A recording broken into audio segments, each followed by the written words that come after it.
আসসালামু আলাইকুম ওরহমতুল্লাহ। সো আমাদের বাংলাদেশে মূলা জিনিসটা খুবই জনপ্রিয়। একে মূলা দেখায়, একে মূলা দেখায়। মূলা দেখানো জিনিসটা কীভাবে আসছে? গাধা যখন রাস্তায় হাঁটতে চায় না, তখন তাকে কী করা হয়? সামনে একটা মূলা ঝুলিয়ে দেওয়া হয়। এবং গাধা বুঝতে পারে না যে এই মূলাটা সে কখনোই ধরতে পারবে না। এই মূলাটা কখনোই সত্যিকার ফল পাওয়া যাবে না। এই মূলাটাকে ধরতে গিয়ে সে কী করে? হাঁটতে শুরু করে এবং তার ভোজা সে টানতে শুরু করে। সো বাংলাদেশের সমাজ আমরা দেখতে পাই এক সরকার এক এক সময় এক এক মূল্য দেখায়। যেমন হাসিনা সরকার আমাদেরকে যে মূল্য দেখিয়েছিল গণতন্ত্রের পথে মানে সত্যিকার পথটা হচ্ছে গণতন্ত্রের পথ, সেই পথটাকে বন্ধ করার জন্য সে কি দেখিয়েছিল? উন্নয়নের মূল্য দেখিয়েছিল যে আমি উন্নয়ন করছি, এটা করছি, রূপপুর পারমাণবিক প্রকল্প করছি, স্পেসে বাংলাদেশ যাচ্ছে, স্যাটেলাইট বাংলাদেশ বানাচ্ছে, মেট্রো রেল বাংলাদেশে হচ্ছে, বাংলাদেশে পদ্মা সেতু হচ্ছে, বাংলাদেশে যমুনা সেতু হচ্ছে, বাংলাদেশে ট্রানজিট দিচ্ছে, বাংলাদেশ সিঙ্গাপুর হয়ে যাচ্ছে, অনেক কিছু সে বলেছে না। কিন্তু বাংলাদেশকে গণতান্ত্রিক পথে সে নিয়ে যায়নি, ভোটের পথে সে নিয়ে যায়নি। তাহলে এটা হচ্ছে উন্নয়নের মূল, এবং সেটা দেখিয়ে সে বাংলাদেশকে 17 বছর শাসন করেছে, অপশাসন করেছে। ভালো কাজ ছিল, কিন্তু অপশাসন। সত্যিকার শাসন কার করা উচিত? গণতান্ত্রিকভাবে নির্বাচিত জনপ্রতিনিধি। তাহলে আমাদের এখনকার যে সরকার, ইউনূস সরকার, সে কি মূল্য দেখাচ্ছে? সংস্কারের মূল্য, কোটা মেধা সংস্কারের মূল্য। সেটা কি তারা করেছে? করেনি। এখন তারা কি করছে? আমরা বিচার করব, আমরা বায়ু দূষণ কমাবো, আমরা আমরা শিল্প কারখানা সংস্কার নিয়ে আসবো, আমরা শিক্ষা সংস্কার নিয়ে আসবো, আমরা পুলিশের সংস্কার নিয়ে আসবো, প্রশাসনের সংস্কার নিয়ে আসবো। সংস্কার জিনিসটা কি তোমার বাপ মা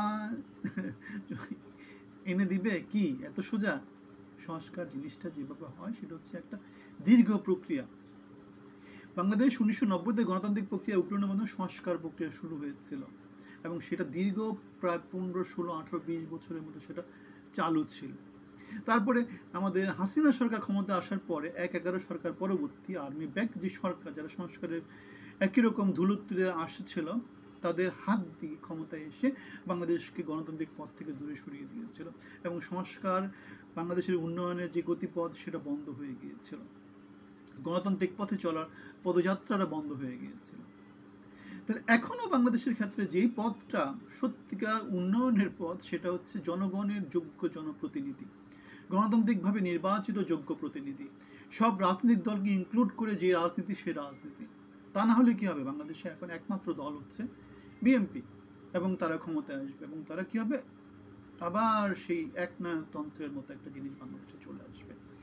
অথবা বিরোধী দল কী হবে? বিরোধী দল জামাত হবে। বিরোধী দল যদি জামাত হয়, তারা স্বাধীনতার বিরোধী দ্বারা ছিল, তারা যদি এখন বিরোধী দল হয়, ও তারা যদি ঘটনাক্রমে সরকার তৈরি হয়, তাহলে বাংলাদেশের বেস যেটা গঠনের যেই কারণটা ছিল, সেটা কি হবে?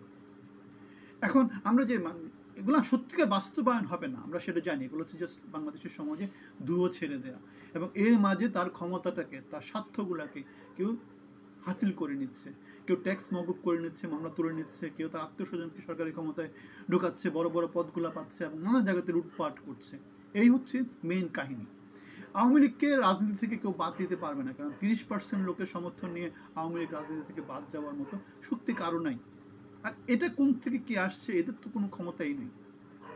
সো বাংলাদেশের স্বাধীনতার সংগ্রামের মূল যে ভূমিকা যারা রেখেছিল, বাংলাদেশ জাতীয়তাবাদী দল এবং বাংলাদেশ আওয়ামী লীগ, বাংলাদেশ জাতীয়তাবাদী দলের পক্ষ থেকে স্বাধীনতা ঘোষণা দিয়েছিলেন শহীদ প্রেসিডেন্ট জিয়াউর রহমান, এবং আওয়ামী লীগ ছিল মুক্তিযুদ্ধের সংগঠনের ভূমিকা পালন করেছিল।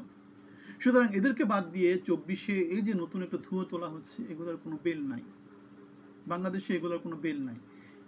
যে এক চোর আরেক চোরকে টেনে টেনে নিয়ে আসতেছে। ফারুকী ভাই সাংস্কৃতিক অঙ্গনে যুদ্ধ করেছেন, হ্যাঁ করেছেন। সো এগুলো যদি চলে, এগুলো হবে না, এগুলো বাংলাদেশের সমাজে টিকবে না। বিএনপির মহাসচিব বলেছেন, প্রতিপক্ষ হিসেবে দাঁড় করাবেন না। আমরা থাকবো রাজপথে, আমরা থাকবো বিএনপির সাথে, আমরা থাকবো আওয়ামী লীগের সাথে, আমরা থাকবো, আমরা ছিলাম, বাংলাদেশের জন্য আমরা সব সময় ছিলাম, থাকবো। আপনারাও এই ধরনের ক্যাচারের মধ্য দিয়ে দেশকে যাতে যেতে না হয়, সেই জন্য প্রতিবাদী হওয়ার চেষ্টা করবেন, প্রতিবাদ করে যাবেন। কারণ জনগণের যোগ্য শাসক ছাড়া পরিবর্তন কখনো আসবে না। যাদেরকে নিয়ে এখন সরকার আসছে, তারা যোগ্য না।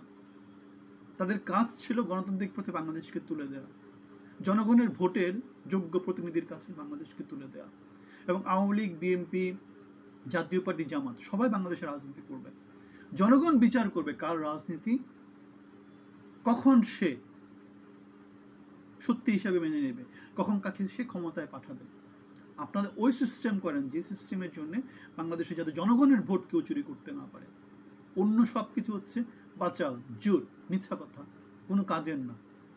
আপনারা এই ব্যবস্থাটা করেন যাতে ভোটে, জনগণের ভোট যাতে জনগণ দিতে পারে। আপনাদের আর কোনো কাজ নেই। আপনারা কাকে নিষিদ্ধ করবেন, কাকে কী করবেন সেটা আপনাদের জানার দরকার না। জনগণ ভালো জানে, জনগণ ভুক্তভোগী। 5 বছর না, জনগণ 3 মাসের মধ্যে আপনাদেরকে বিচার করে ফেলছে, আপনারা কিচ্ছু করতে পারবেন না। সেজন্য জনমত জরিপে দেখা যাচ্ছে আপনাদের গ্রহণযোগ্যতা এখন তলানিতে এসে থেকেছে। ভিন্ন মত থাকলে জানাবেন। ভালো থাকবেন, ধন্যবাদ।